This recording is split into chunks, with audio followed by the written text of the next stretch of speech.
Yeah. Hi, I'm Valerie Kroll with Keller Williams, and I'm here with my friend Stephanie West. Stephanie's an estate attorney. I learned a very interesting thing the other day, which was that people spend more time planning their vacations than they do for planning for their families when they leave this world. Yeah, I wish I could say that that surprises me, but it doesn't. Yeah. And it's true. I mean, it's not rocket science. Estate planning, that's why I love it. Very practical, and everyone can do it. It's just that sometimes things don't get done, or there's a lot of hanging chads, and it's more red tape than red carpet when you go to actually pull, on the lever and get the thing to work. Oof, yeah. So, what would you say, how long does it actually take?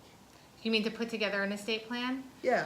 Well, everyone's a little bit different. So if you're the type of person that has like 30 accounts all over the place and you're 70 years old and still have the bonds that your grandmother gave you and you haven't turned those in, it might take a little bit more legwork and time. But if you're like the regular person who has a couple of brokerage accounts, a piece of property, maybe an investment, piece of real estate, 3-4 weeks. Typically, I have a meeting with a client, it's our thinking cap meeting, and I write down what you want to accomplish, and then 3 weeks or so later, we end up signing documents, and then you have some homework. And you work the list, and I work the list until everything is done, and then you can move on.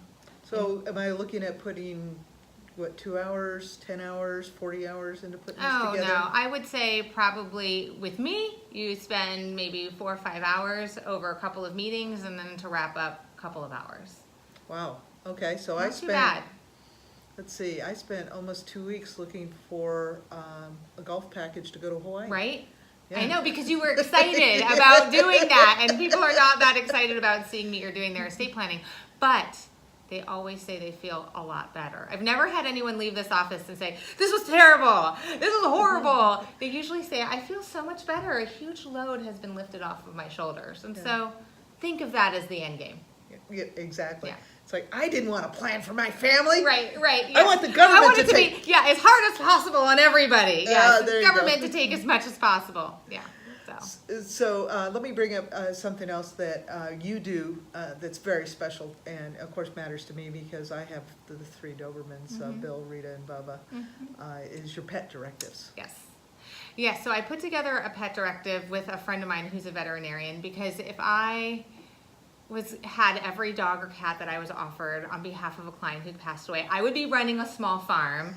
And I don't like the idea of the pet being basically kind of legally abandoned. Right. And my friend who's a vet said she sees this all the time. And so I put together with her help this pet directive, and it talks about both the things that are unique about the pet, where they sleep and what their routine is, but also what are their medications and what is your plan for that pet for their care going forward. Are you planning on leaving something in your will or your trust to pay for their care? What happens if you become incapacitated? You move into a facility. Where is that pet going to go? Who is the person that is going to be relied on to take that pet for their second loving home? Right. Yeah. Right. Super important. That's very important to me. So if you want to learn more about this, where would somebody go? So I have it available for free on my website because everyone should have their pet directive filled out and give it to their vet. And you can find it at www.truststefanie, Trust Stefanie, Stefanie. And it is somewhere under resources. You should be able to find it pretty easily. There you go. Yeah. Thanks, Steph. Thank you. Good to talk to you.